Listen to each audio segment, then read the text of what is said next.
Halo semuanya, pernah nggak sih kamu diminta ngomong depan umum, tapi jantung rasanya mau copot? Nah, tenang aja, karena hari ini Mister bakal kasih kamu formula yang lengkap, biar kamu jago public speaking, mulai dari kenapa skill ini penting, sampai tips dari dua pembicara dunia. Are you ready? Let's go! Banyak orang sebenarnya bukan takut bicara, yang kita takuti adalah dinilai, takut salah ngomong, atau dianggap nggak pintar. Dan itu menurut Mister sih wajar-wajar aja. Tapi justru karena itulah public speaking ini menjadi penting, supaya kita bisa mengontrol rasa takut, bukan sebaliknya. Oke, sebelum Mister kasih tipsnya, kita harus tahu dulu mengapa public speaking ini menjadi penting banget. Karena jawaban ini beda-beda di setiap orang. Untuk karyawan atau profesional, public speaking ini bikin kamu lebih sukses di pekerjaan, di meeting, di pitching ide, atau di presentasi.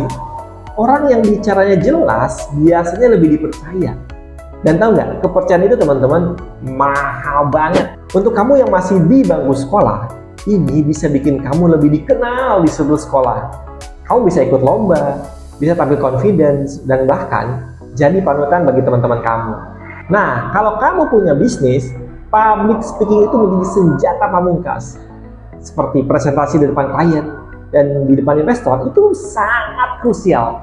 Dan cara bicara kamu bisa menentukan hasil akhirnya. Dan ketika kamu sudah tahu kenapa skill ini penting, langkah berikutnya adalah gimana cara ningkatinnya. Simon Sinek ngajarin satu prinsip sederhana tapi powerful. Tampil untuk memberi, bukan untuk menerima. Nah, saat kamu naik ke panggung, pikiranmu jangan semoga aku kelihatan hebat, tapi kamu bahagia jadi apa nilai yang bisa aku kasih ke audiens hari ini.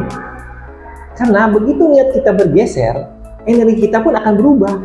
Audiens akan lebih terbuka, kita akan lebih rileks, dan pesan kita akan lebih mudah diterima. Tapi nggak cukup sampai di situ. Kita butuh fondasi yang lebih dalam. Dan Mister menemukan cara dari Isaac Serwanga tentang 3 pilar yang bikin public speaking kita jadi lebih hidup. Yang pertama adalah authenticity atau jadilah diri sendiri. Kenapa? Karena authenticity itu engage, teman-teman. Audiens bisa ngerasain kalau kamu asli atau pura-pura. Makanya sebelum kamu bicara, kamu harus kenali dulu diri kamu. Kalau kamu natural, maka audiens pun akan otomatis terkoneksi. Yang kedua adalah awareness atau peka dengan situasi.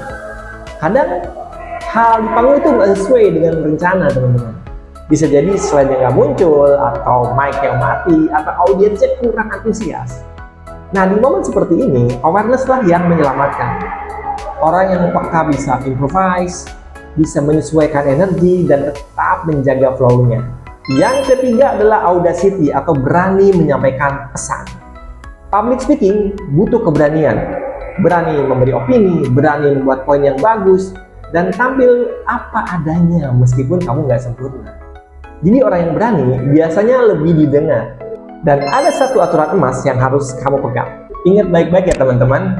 Never tell a story without a point, and never make a point without a story. So, kalau kamu bercerita, harus ada pesannya. Kalau kamu ngasih pesan, harus sampaikan dengan cerita. Dua hal ini kalau digabung bikin public speaking kamu jadi lebih powerful, gampang diingat, dan lebih menyentuh dari hati audiens.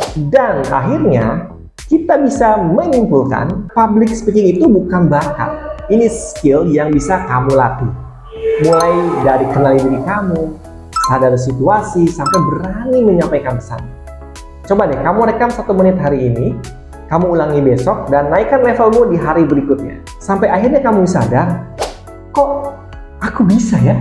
So, terima kasih teman-teman sudah nonton. Kalau video ini membantu, jangan lupa subscribe, like, follow, dan share. Mr. Randi, peace out.